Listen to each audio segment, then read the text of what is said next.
faking is what I think. Whenever you guys. Look at this. Look at this. I think that Look at only- it. Yeah, Look at this. That's right. That's right. Okay. You don't want to dig in that pocket for those grandkids. That's what it We're good, guys. All right. Okay. Yes, sir. So just pick it up when Search. you're ready. is. Search. Well, you got to go ahead. You want to ask some I questions? don't know where you don't want have to any start. questions? Okay. Let me We think left. I now think you're where on the I am. you're on the Okay. train to I'm New on the York. train, New York. right? Okay. You're on the train. Right, headed to on New the York. train. We caught the train. We got on the train, of course, and we found out that the train was going to New York.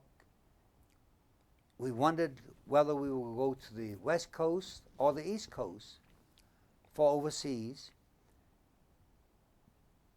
We found out the train was going to New York. We knew then, of course, we were going to Europe and be part of the invasion into Normandy.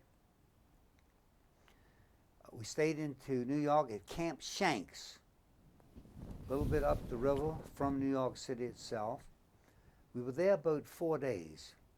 We were given our shots, we were given briefings, all kinds of crazy things. And we put on a ship, a British ship called the HMS Samaria. It was an old transport ship back from World War I. It was filthy, of course, it had been in the war, and the crew were unkempt, and the food was not fit to eat for 10 days. But we had pretty good escort. We were right behind the battleship Nevada all the way over for 10 days. We landed at Liverpool, England. We had to stay on board for about a half a day. The longshoremen down on the docks were yelling up to us, and we were, of course, trying to communicate with them, trying to learn their language. We thought most of them were speaking English until we found out otherwise. They spoke their English, not American English. About 11 o'clock at night, we disembarked, got on a train, going to where we had no idea. Through the night, the next morning we landed at a place called Hungerford, pronounced Ungerford.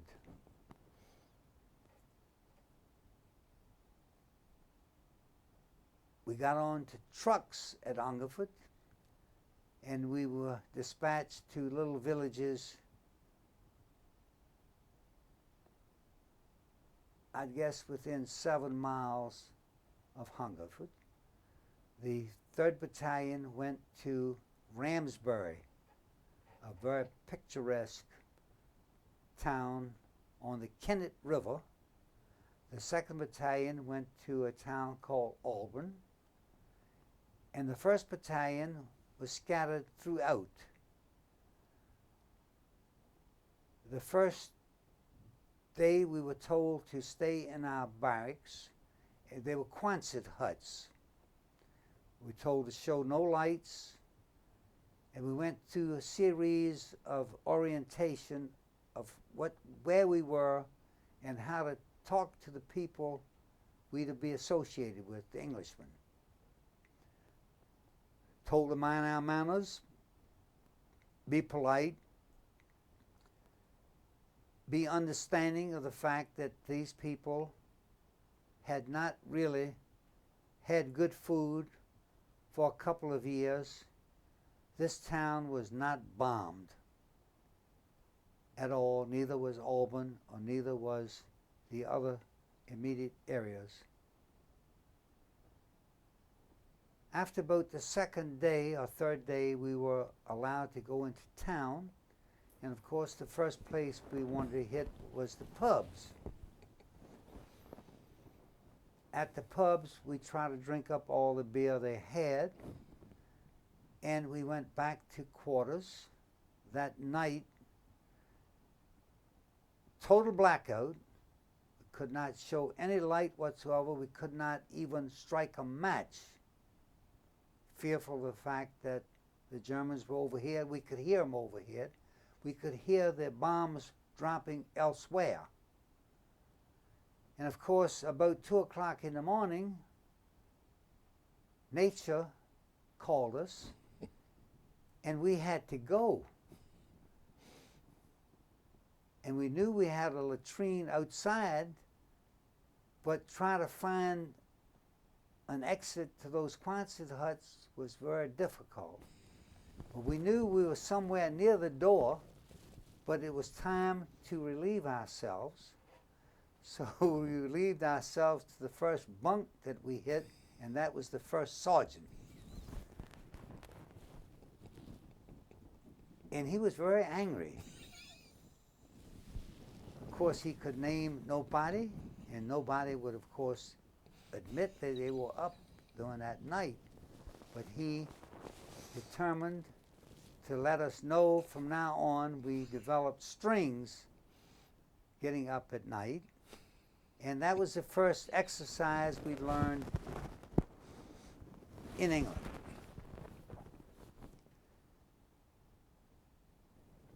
The next day we got around. We didn't choose, we were shown our training areas, which was not too far. We trained very seriously in England because we knew this was the word to do. And this was in September 1943. We trained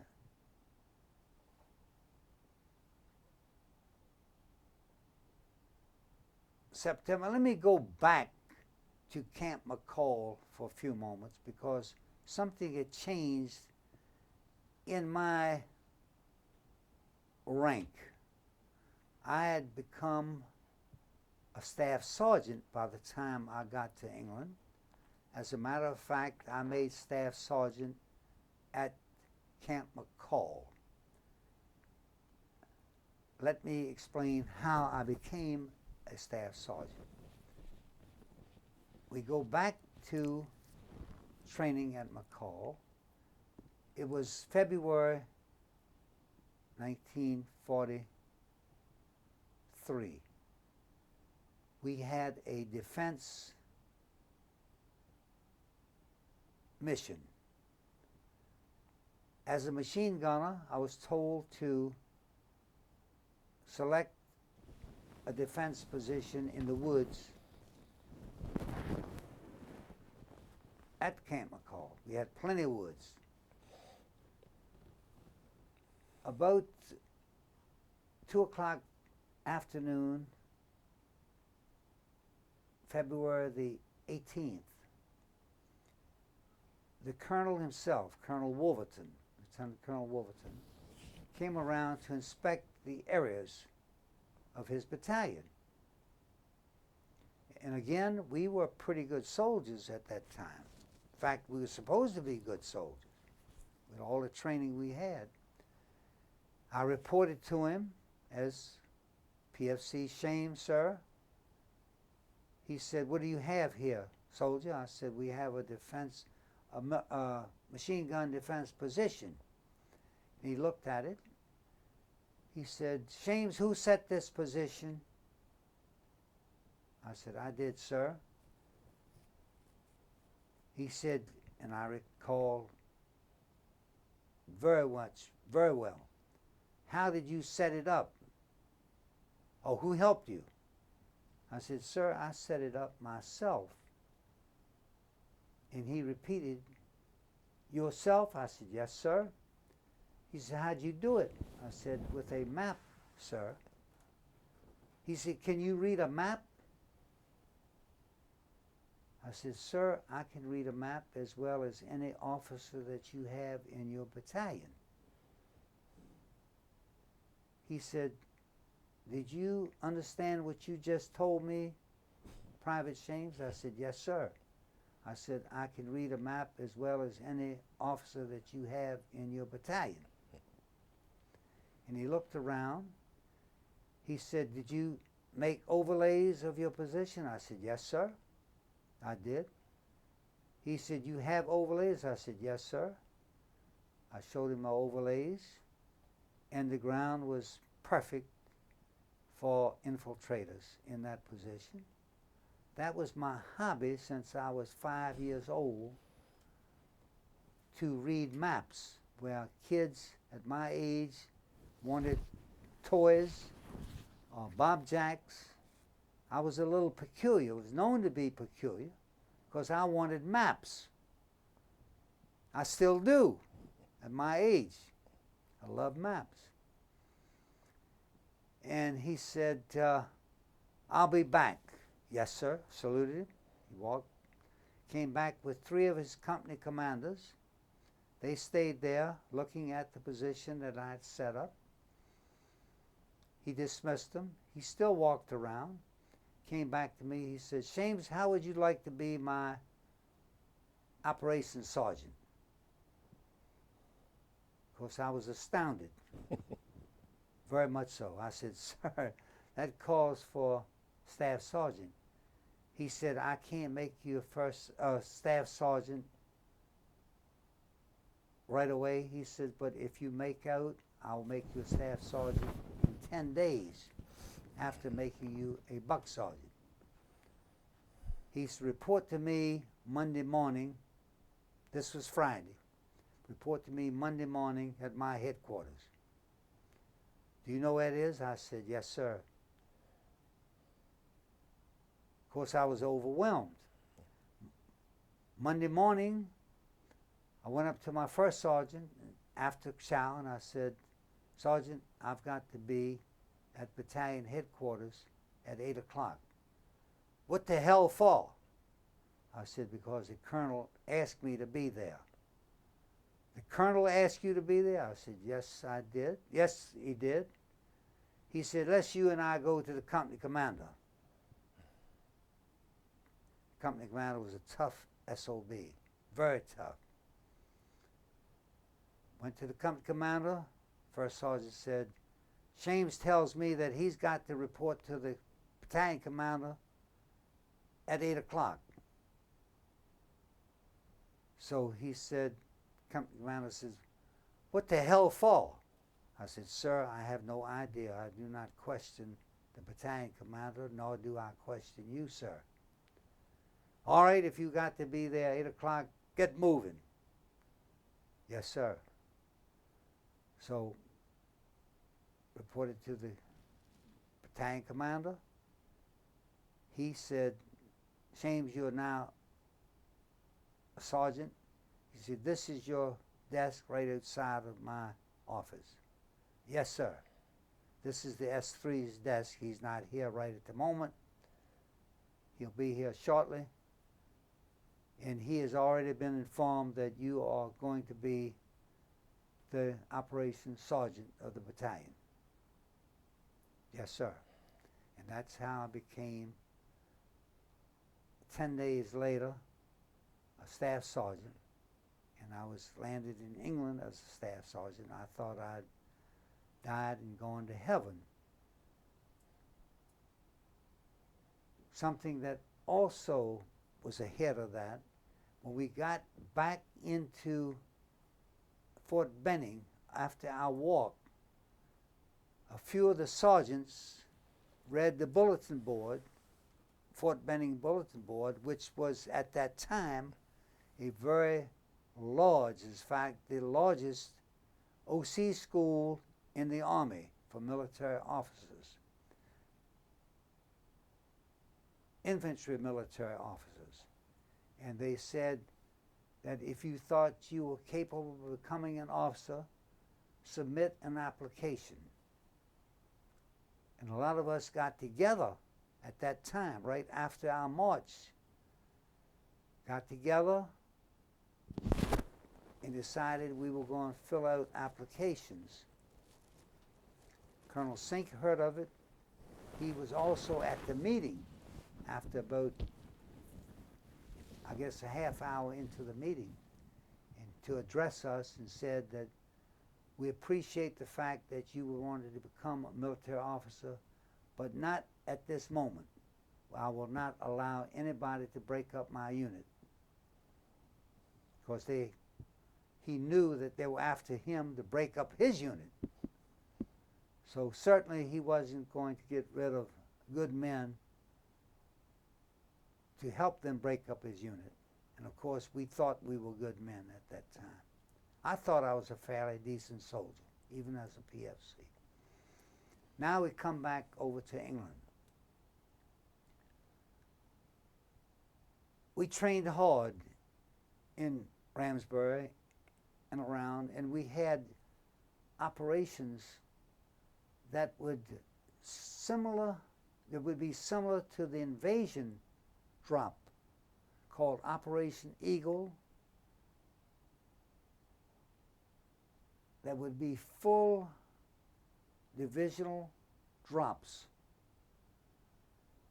similar to places where, like the Bristol Channel, would be shown on our map as Europe. Never known of Normandy, never heard of Normandy. Well, we've heard of Normandy, but not shown as any place where we would drop. We never had any idea. But the English Channel, the Bristol Channel, was laid out that way as a beach. And we were supposed to drop near that channel to simulate the fact that we were going to support the beach landing forces. Unbeknown that these operations were to give us an idea of where we were going to be when we formed units back on the ground. This happened 3 very large operations with the both the full 82nd and the 101st and the Britishers dropping one time, at one time, to simulate the fact that we were all jumping to support the landing forces whenever it came. We would also go to our marshalling areas, which came to be our marshalling areas, the real stuff.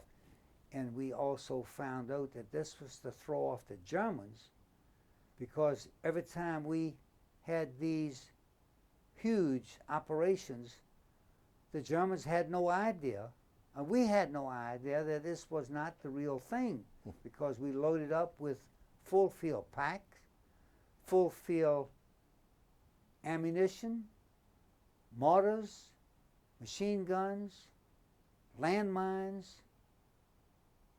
including our mattress cover. Now, what in the hell would we want with a mattress cover when we jumped, wrapped around our waist? We used our mattress cover in case we got killed to put our body in. You had to put your body in something rather than the cold ground, so they put us in a mattress cover in case we got knocked off. Made sense. This happened 3 times, the full field exercise with everyone. The 4th time, again, we had no idea, but prior to the 4th time, Colonel Wolverton, plus his supply officer, plus a supply officer from the 2nd Battalion and the 1st Battalion, and one other enlisted man. The enlisted man never did show up from the 2nd Battalion. The 1st Battalion and I were the only ones attending this particular briefing, which was the real thing. We were given the orders of Normandy. We were told that under penalty of death, would we to breathe this to anyone when we got back to camp. Now, how many people were told, given this information, and who were they? There must have been, at that briefing, there must have been 200. We went in this room with this huge map. The map must have been 2 stories high and 100 feet wide with placers and, of course, animations run by sticks and what have you, to show where we were, what units were, showed all the beaches, Sword Beach, all the way down to Utah Beach, our beach. Showed Utah, Omaha, all of them, 5 beaches. Showed the units that were supposed to be hitting the beaches, because it was a 100% briefing. Of course, it scared the hell out of me, because knowing what I knew, and even thinking about it, they gave the battalion commander his war orders, the battalion commander only. He had different envelopes in these war orders to give to his supply people and to his S2 group, operations group. We got back to camp. No more than a day later, we were ordered to get into the Jeep I got in the Jeep with Colonel Wolverton, the battalion commander, and the supply officer in this one Jeep. The troops were to follow, go back to the train, get on troop trains, and head down to the marshalling areas, the southern part of England. We went by Jeep because we wanted to get there ahead of the troops. We got there probably 4 or 5 hours before the trains arrived, and they were trucked to the marshalling areas. We were sealed, literally sealed. MPs were everywhere. We were told not to speak to anyone or about anything or anybody. If we went to the mess hall, we would eat and not discuss anything, which of course we did, just what they were told to do. About an hour before the troop trains and the men on the trucks came to the marshalling area, Colonel Wolverton came up to me and handed me 2 envelopes. He said, "Shames, the engineers are preparing a sand table tent. When the troops come in, you can pick up any men, a number of men you want. You look over what you have to do. You can choose any 18 or 20 men or 24, whatever you wish, and have them help you build those sand tables. And we want those sand tables built in 12 hours. They showed me to the sand table tent. The tents were, I guess, enough for people to crowd in, at least a company of men, 120, 130 men, plus a sand table that was about 24 by 24, sheets of plywood with dirt on top of it, and they had all kinds of material next to these piles of sand where we could make things, buildings and so forth and so on. Pebbles, for whatever you wish. Grass, artificial grass, what have you. When the troops came in, I knew of the good men. I picked out some sergeants that I knew that would cooperate with me. And we started working on the sand tables. We made our sand table that was even written up in the history of the 101st Airborne Division book, that it was a work of art. There was only one thing. It was a waste of time. During the briefing, I was told by the commandant, Colonel Wolverton, that I was going to be briefing the battalion, because I knew more about where we were going to go than the S3. The S3 was one of the finest officers, but he was a little scant on maps. For some reason or another, I have no idea. But he did what he had to do, but I was a little better than him on the maps. So the colonel wanted me to brief the battalion.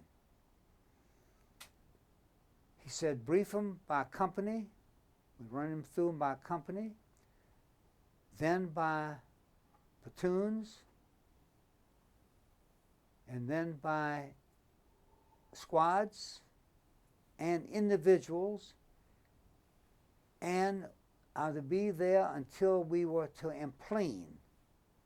When we had no idea. We knew it had to be soon because the secret couldn't last forever.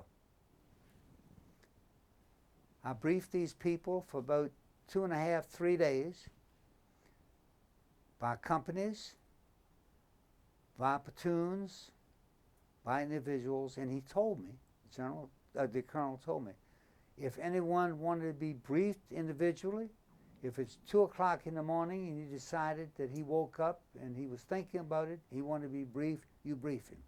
Yes, sir. And we did. One little side note, my assistant, Sergeant Garnis, said to me one of the days, he said, you know, this sergeant that comes in every hour on the hour, he must be stupid. I said, no, Sergeant. I said, he's not stupid. I said, he's a squad leader, and he wants to make damn sure where he is to be with his squad. And he was. During a briefing one particular time, while I was briefing a company, a Lieutenant Holston, who had come to us, I didn't know him very well, but I knew who he was, and I knew he was part of our headquarters company. While he was being briefed by me, and I announced that we were going to jump into Normandy, in a little town called a village called Saint-Côme-de-Mont. He blurted out, he says, by God, I'd rather be fighting the Limeys or the Jews than to jump over there. And when he said that, I yelled out, it was the automatic, I said, you son of a bitch. I said, don't you ever come between me and the Krauts, because I'll blow your goddamn brains out. Everything was still because the people in that tent knew who I was.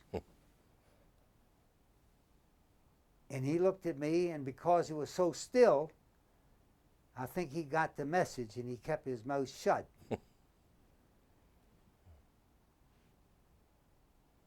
next morning, they found Lieutenant Holston with a head wound, his brains blown out, but he was 7 miles from me.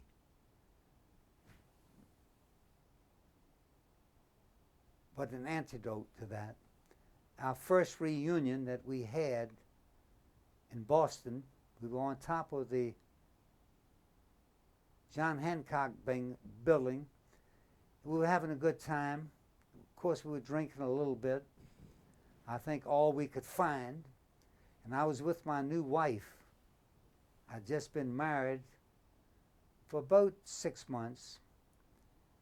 And one of the guys that knew me very well, he said, Shames, have you told your new wife about the time you blew Holston's brains out? And she looked at me. She said, who is Holston? I said, the guy is a buddy of mine. He's had too much to drink. No, he sounds like he wanted to know what he was talking about. So A couple of guys said, why don't you tell him? Why don't you tell him? So I told my wife, I said, I had nothing to do with blowing his brains out, but I would have. Go back to Normandy. Well, can you clarify that situation? Do you know who did it? A German blew his brains out. Oh, I see. I thought you were still. Oh, in, no, in, no. in, A okay, German okay, apparently okay, blew okay, his brains out. I didn't. okay. I did not blow Lieutenant Brains out. Getting back to the sand tables and the briefing, we finished all the briefing. The time came, we were alerted. This was Saturday night, June the 4th. We were told that we were going to Plain. I was told at that time to wait until everyone was briefed. I was to gather up everything I had to gather up in my tent. A Jeep was going to bring me to the plane that I was to jump in. I was going to jump in plane stick number 1 with Colonel Wolverton.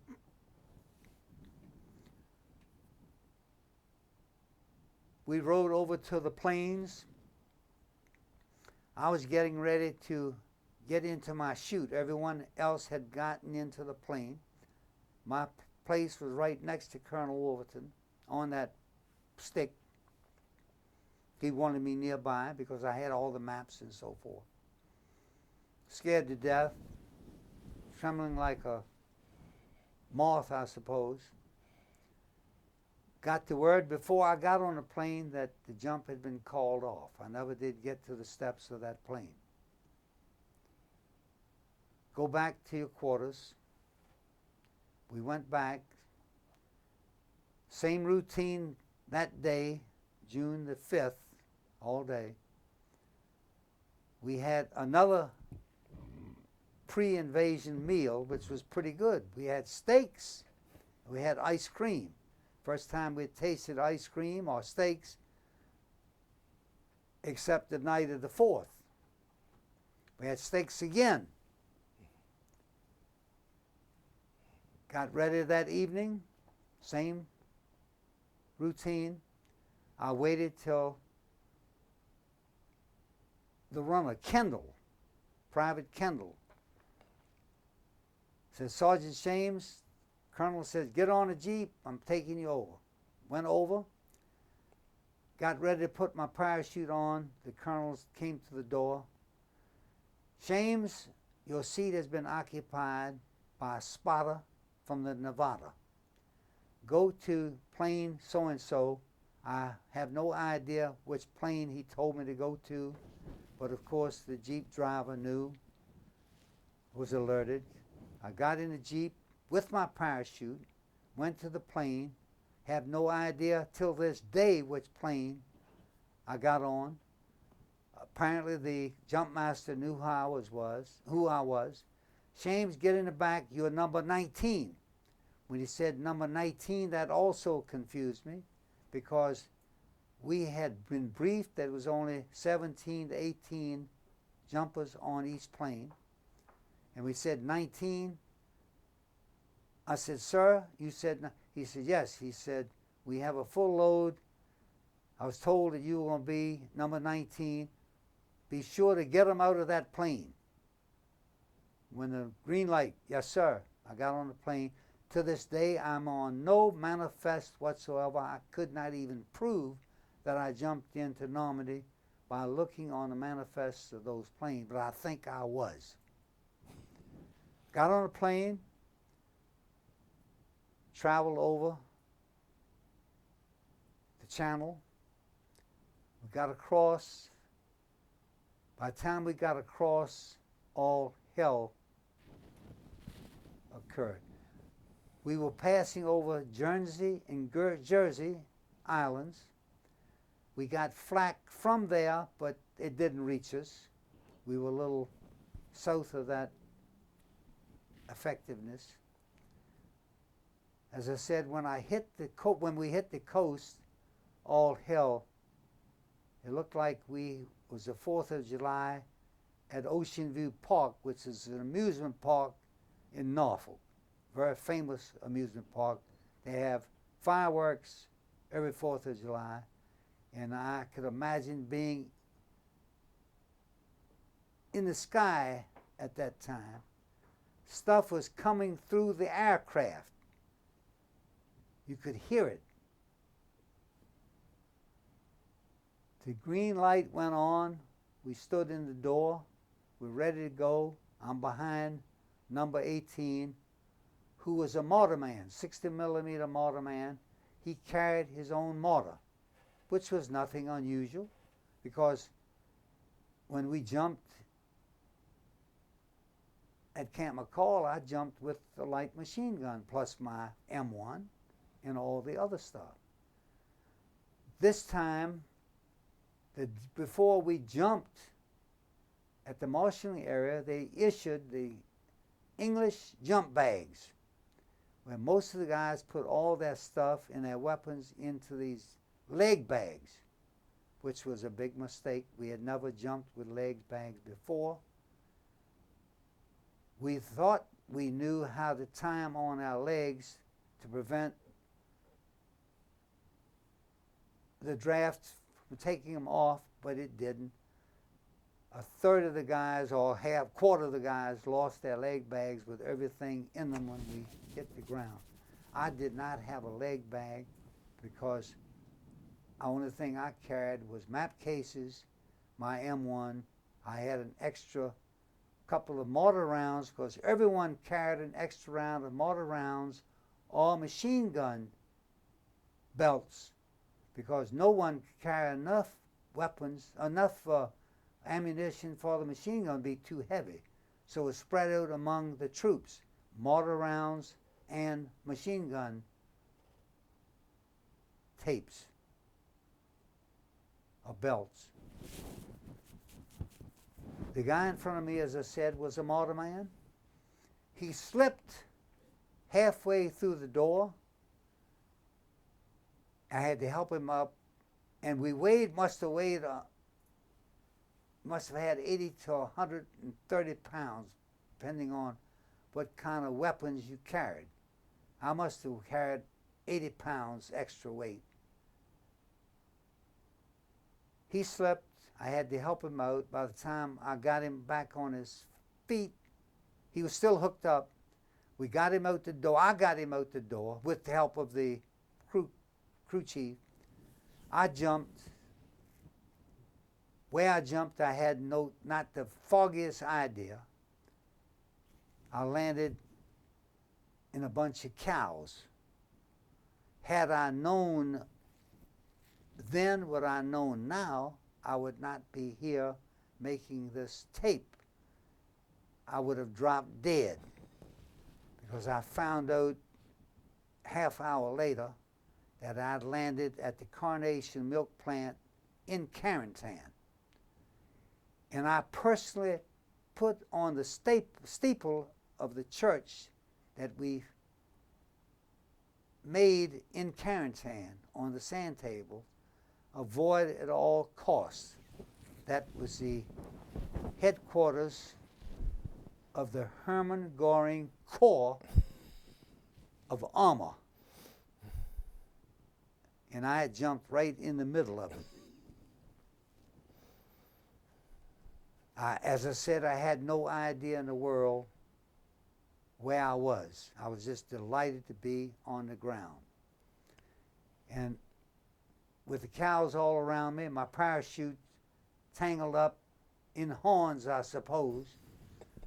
I didn't have time to unbuckle. I grabbed my jump knife and I sliced parachute cords off of my pack, which I still wore 3 days after I landed in Normandy, unbeknown to me. Got out the parachute. Of course, I learned how to moo because I wanted the Germans to know who I was. And they were mooing, and I was mooing as well. We were told at the briefing there would be a tracer plane overhead, like you see today of the astronauts of the overhead. You could see them in the sunlight that was shown over the horizon. You could see the planes going north and south.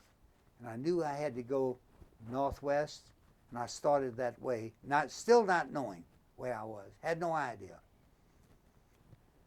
I picked up first man about 5 minutes into my walk. Where he came from, I had no idea. I picked up another one, about 5 men, and they thought that I knew where I was going.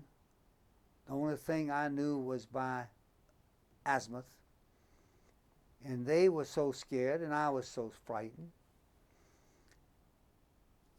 And I had a little meeting with them real quickly. I said, man, you know, I have no idea really where I am, so let's stop at one of these farmhouses. The farmers know where they are. They can read maps. But we were told one thing, that any of these farmhouses could be a hideout of the Krauts, could be a pillbox. But we're going to have to take a chance. I think. What do you think? Sergeant, we do what you want. Sure enough, came up to farmhouse that I've been to since, incidentally, a couple of times. Not the same farmers, but I'm sort of kin to those people. I put 2 people around the house. I took one with me as if it was Sunday morning. I knocked on the door. The farmer came to the door with his wife. They saw us, and I forgot that these guys had mohawk haircuts, black faces. The farmer's wife started screaming, and I grabbed her by the mouth and put her on the floor. And my buddy grabbed the farmer, put him down, and we told him invasion. And he said, we. He understood because of all the turmoil that was going on. I got my map out,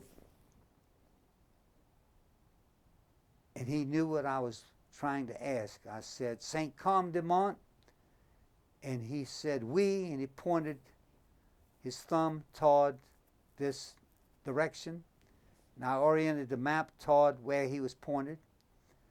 I said, Saint Côme de Mont, he said, oui. He also pointed. I oriented the map a bit more. I said, Brevin. He said, oui. He pointed to Brevin. We were pretty close. I next said, Carentan. He started thumping on the floor.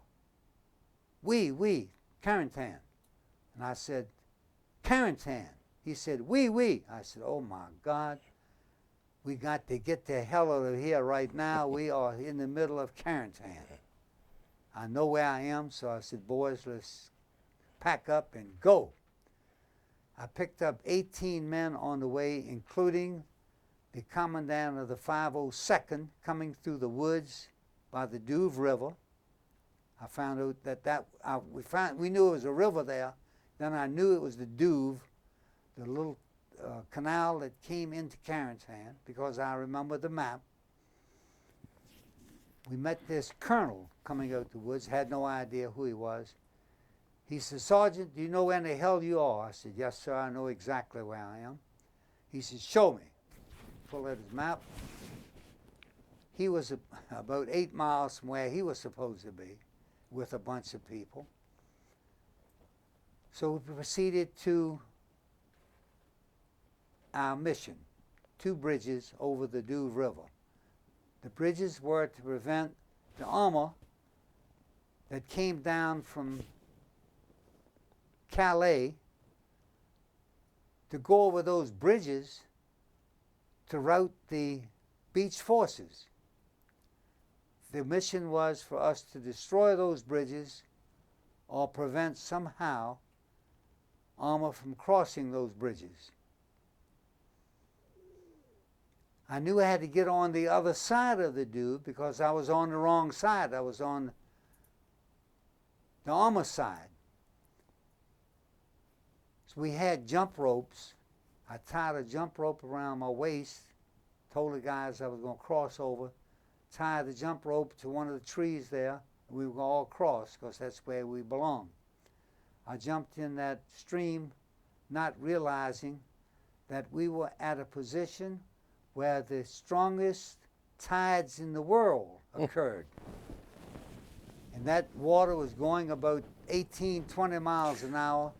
And although I was a pretty good swimmer coming from Norfolk, Virginia, I almost drowned myself. They pulled me out.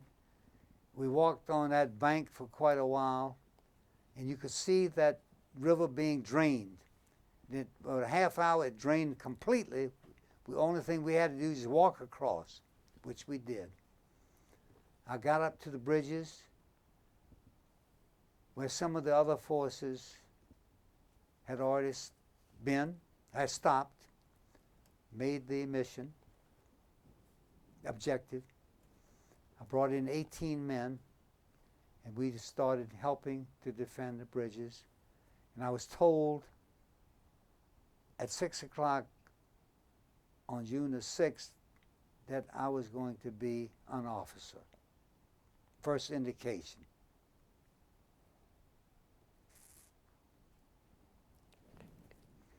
Who gave you the word on that?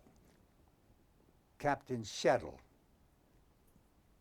He said he was told by the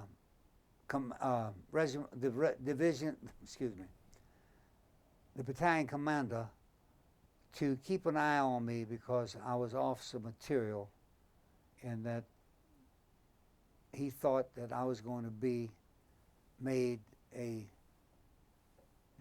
given battlefield commission. Colonel Strayer was on the only plane, the plane that I was going to be sitting next to on that lead plane. That was the only plane in the stick of 47 planes that hit our drop zone. Half of them were murdered by SS troops guarding that area. Half of them were captured, the entire plane.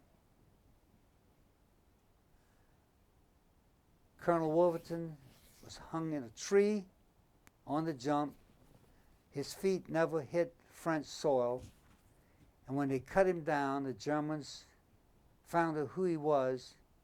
He had 167 bayonet wounds, plus with the machine gun wounds that he had. And of course, we'd heard about it 3 days after we got back together, because we were known then as the Lost Battalion, the 3rd Battalion. We had no communications whatsoever with any part of the division. The only communication we had was a walkie-talkie that I carried, and the only thing I could get was BBC. And I found out later why we got BBC. That was beamed off of the Nevada to my walkie-talkie. And we found out that the invasion was successful. Otherwise, we knew nothing.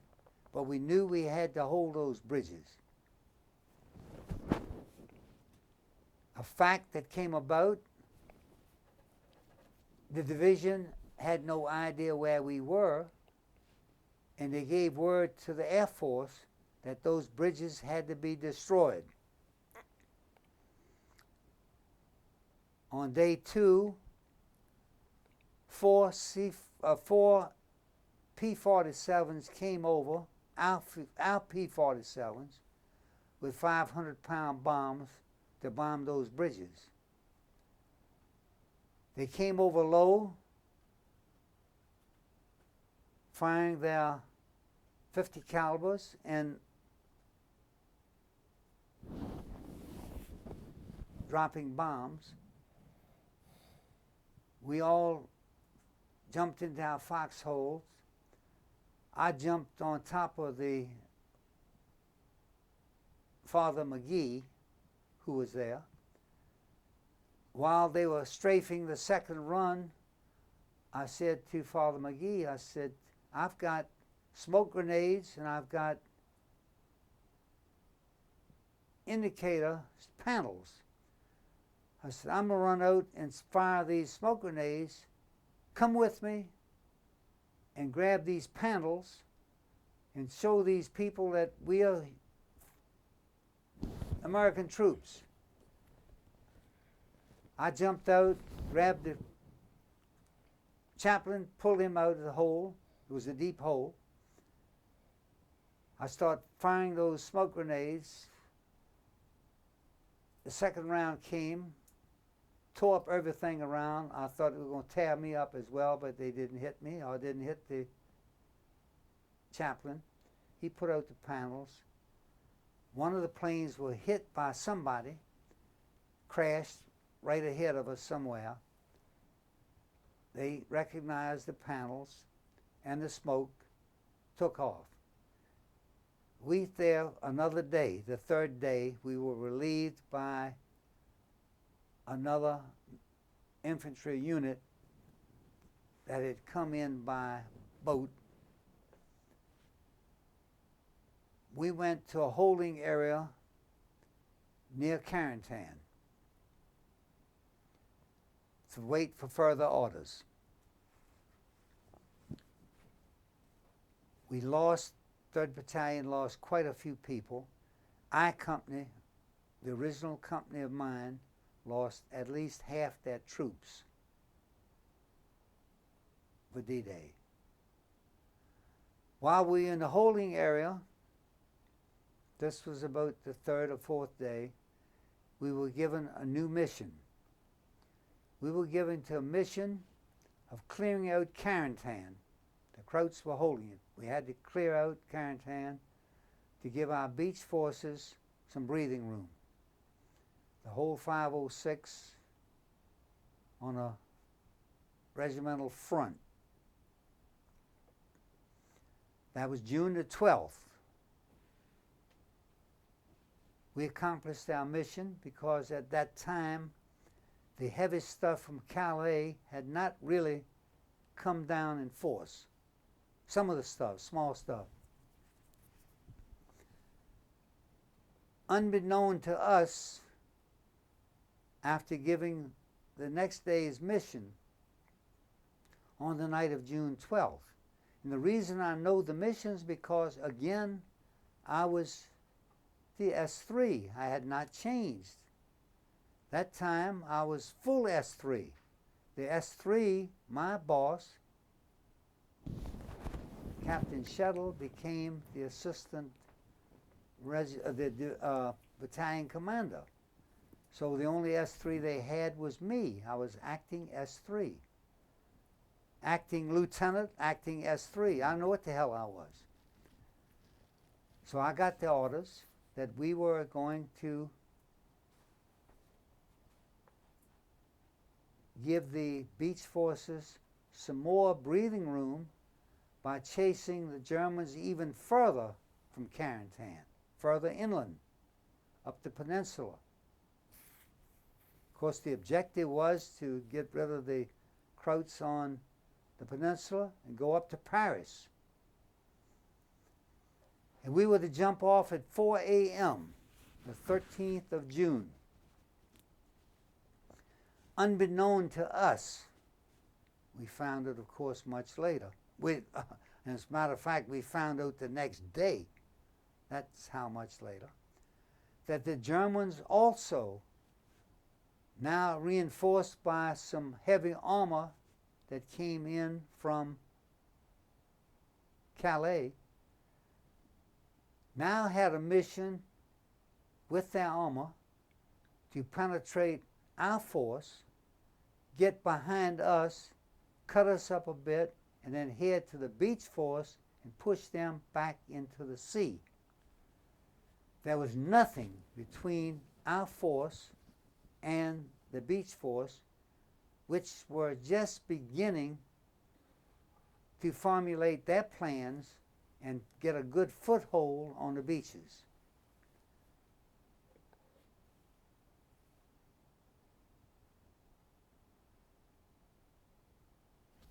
At 3 o'clock in the morning, I was told that my next job was to be a spotter for the battalion. I was to go along a hedgerow line and check across the road from the hedgerows where another one of the company of the 2nd Battalion was going to be alongside the 3rd Battalion. If you picture, we call the Bloody Gulch, like a huge football field. One of the sidelines was this huge hedgerow. It had been there for hundreds of years. You could hardly penetrate them. But it was a dividing line on the roads. On one side of the road was the 2nd Battalion coming up, going a direction. And on the other side was another battalion going the same way, going down these football fields, clear out the krauts, the avenues of approach. They needed them for their tanks. We started off first at 3 o'clock, at which time one of my buddies, a man that I started out with as my assistant machine gunner, a little Italian fella from Winthrop, Massachusetts, we became as close as brothers. As a matter of fact, I was fined $50 for fraternizing with the enlisted men when I first got my uniform, because we were that close. He was nearby. He came running up to get me. He said, "Ed, happy birthday, buddy." I thanked him, went back to my post. I was to be a point man for each company to observe onto my right F Company coming out of another avenue of approach. We met head on at 4 o'clock in the morning in the middle of the Bloody Gulch. Needless to say, all hell broke loose. I had never seen firing from every direction in any direction as I saw that morning. All I could see was born June 13 and died June 13. We got up to a point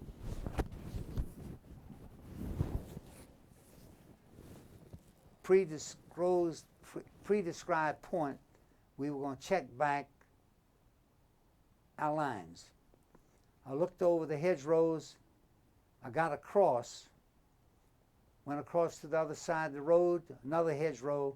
I looked, no F Company. No F Company at all. No activity. I flew back over. I had a radio operator with me at that time. He was scared to death, so was I. I got on the radio, called a battalion, told them who I was. I said, F Company is nowhere to be seen. The S2 of the battalion, Major Horton, got on the radio. He said, "Are you sure?" I said, "Yes, sir." I said, "Nobody is there. We are alone." He said, "You better get in touch with Colonel Sink right away." Regimental. Calls Colonel Sink. Kidnap 1 was his code. Got him on the radio immediately. His radio operator, I said, "Get Colonel Sink on the radio right away." Colonel Sink didn't come. His S3 came. I told him. He said, "You must be kidding." I said, "No, sir." I said, "I don't kid at this time of game." He said, "I better put Colonel Sink on the radio." Colonel Sink got on the radio. He said, I remember it as if it were yesterday. Shames, do you know what the hell you're talking about? I said, yes, sir. F Company is nowhere to be seen. He said, get your ass back here as fast as you can to headquarters. He showed me on the map where you are. Yeah, he knew I could read a map. I told the radio operator, sit tight. He said, you going to leave me here? I said, I have no choice. In between the hedgerows, you couldn't hardly see him. It was so thick. Got on my horse, not literally. Literally, but not actually. Flew back to Colonel Sink. He said, Sergeant, show me what the hell you're talking about. Of course, I could have told him Lieutenant, but I didn't, naturally. Showed him on the map, and he said, are you sure? I said, yes, sir. He said, you're supposed to be the guy that could read a map. I said, sir, nobody is there, sir. He called his second in command, Colonel Chase, one hell of an officer, one of the finest that ever has been. Charlie, he says, run up to Shames' position and get back on his radio and tell me what you see. Colonel Chase says, Shames, what's the quickest way to get up here? I said, sir, the quickest way to get up to my point is over this road. And I said, it is alive. He said, let's go. I said, sir, on this road? He said, that's right. And I figured, you crazy SOB, if you're stupid enough to go, I'll go with you. And again, all I could think about is June the 13th. I went up the road, got to the point, got to the radio. He picked it up. He says, Shames is right. There's nobody up there. Get a company up there right away, which he did.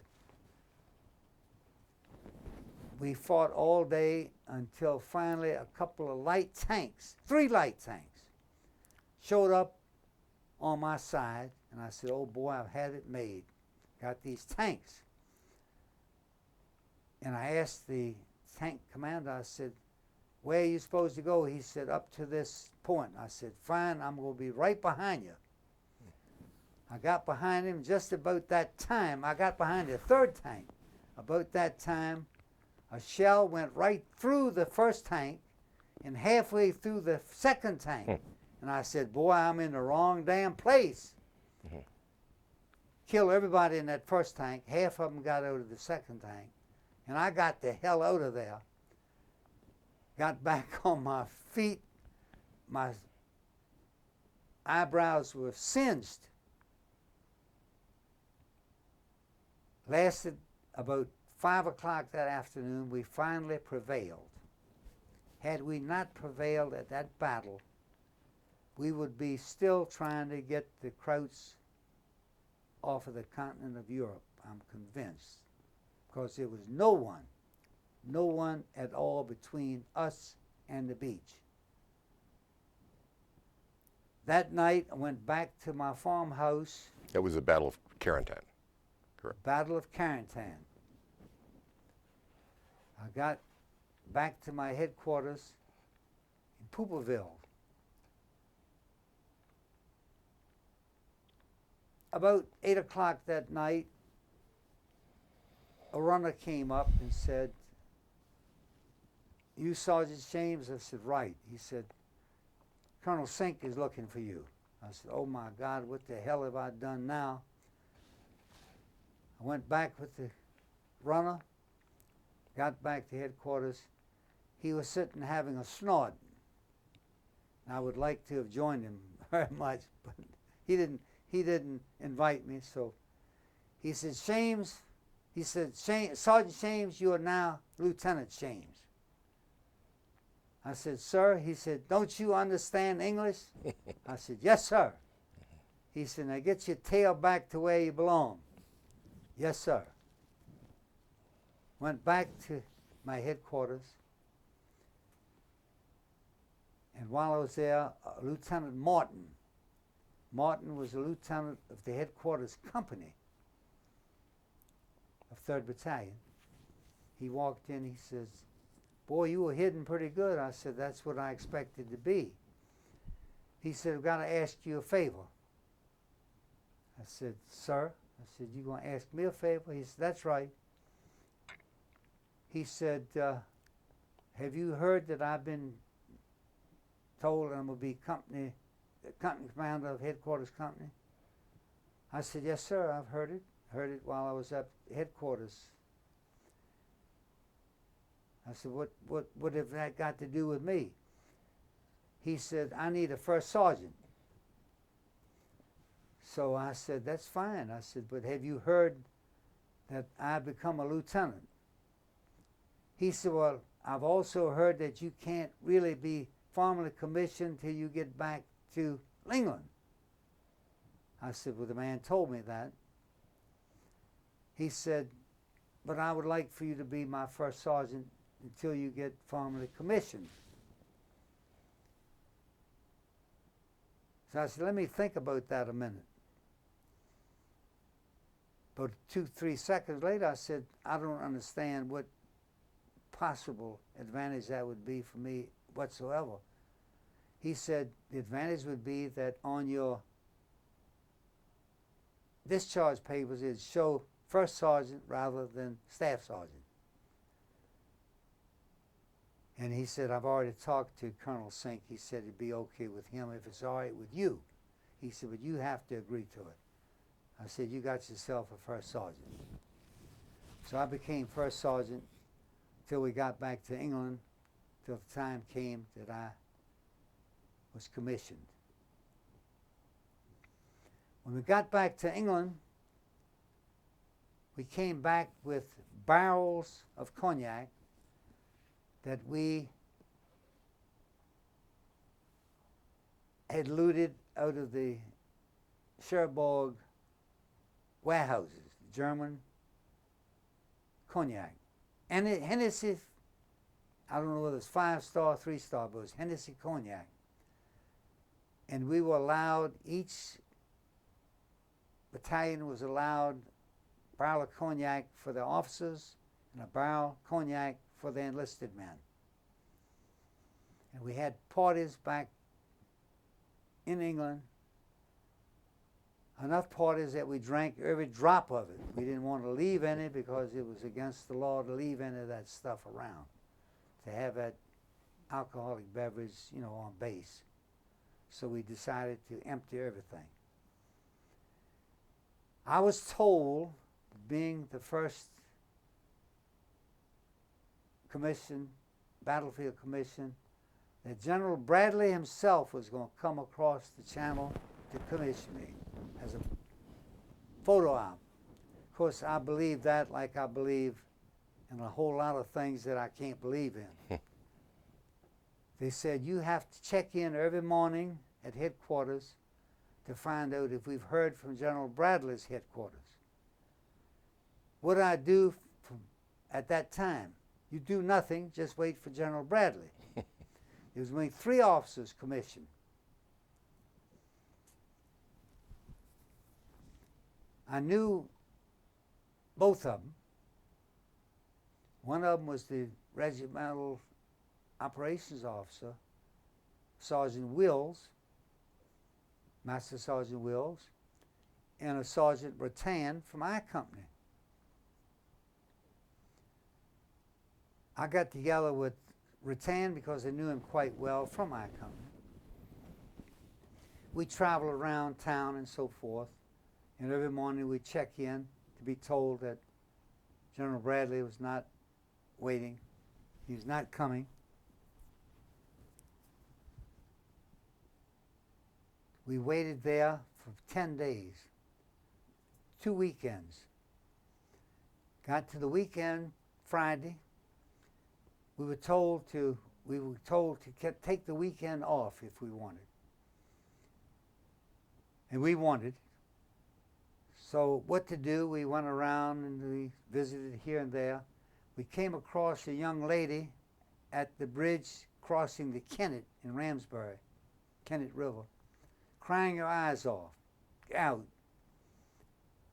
Very nice-looking young lady, and we passed her going to our pub, and I said to Carentan, why don't we see what's going on with that young lady? She looks like she's got a problem. Maybe we can help her.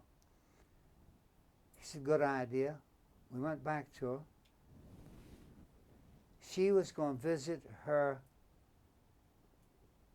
RAF airman, who had an air base right on top of the hill overlooking Ramsbury. A lot of gliders, a lot of Air Force, RAF people use that air base. She went to visit him because they were going to be engaged.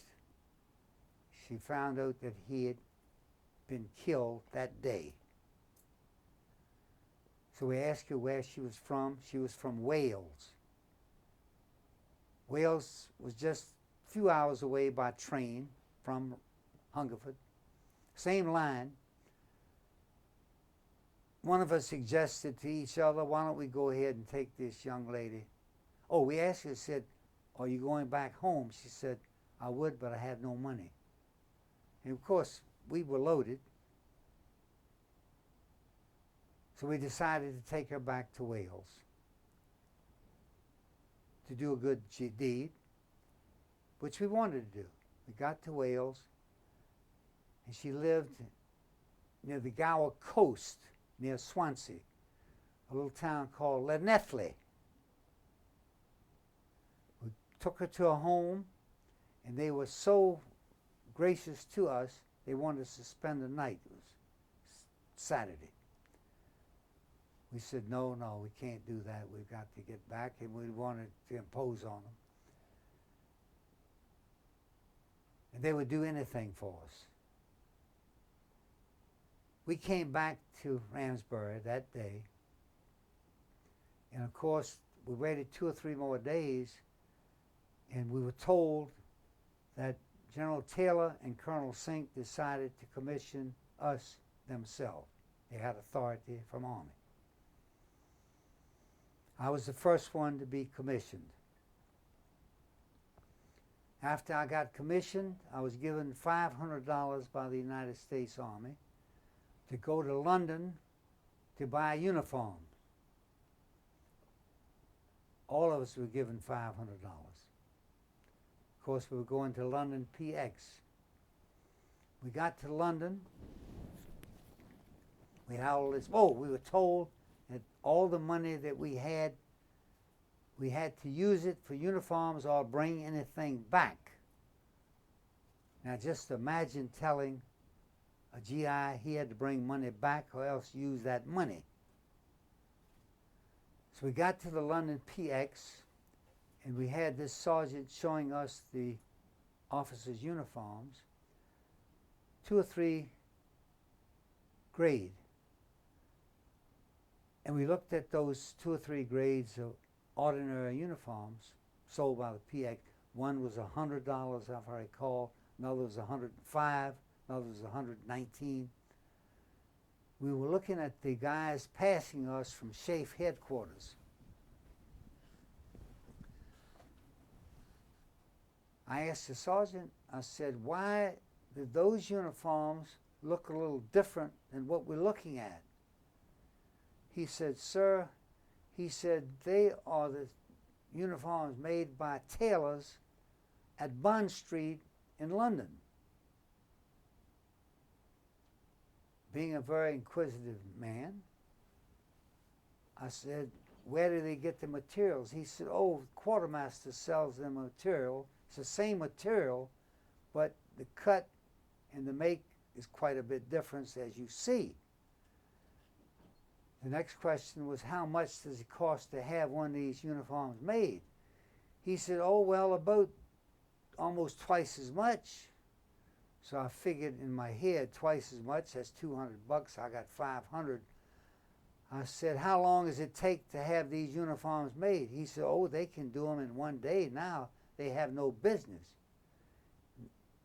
And that was Savile Row.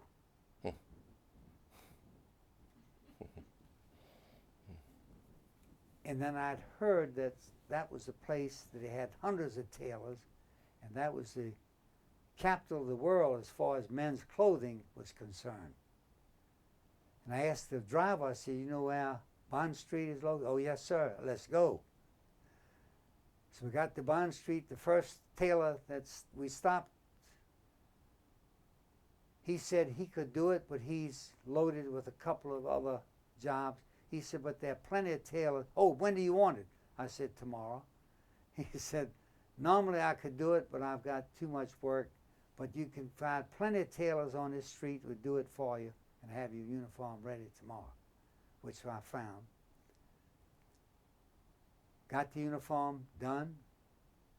Incidentally, I've been to that uniform shop with my son a couple of years ago. Same uniform shop, different tailors, of course. After I got my uniform done, they had hats and all. Looked up the street, there was a photo shop and a pub. Now I had photos made, but I don't know whether I got to the pub first or the photo shop first. But the photo looks like I may have gotten to the pub first. Let's pause for a second. I gotta change memory cards. Okay. You guys need to take a break at all? I just And a the real time short to one. quit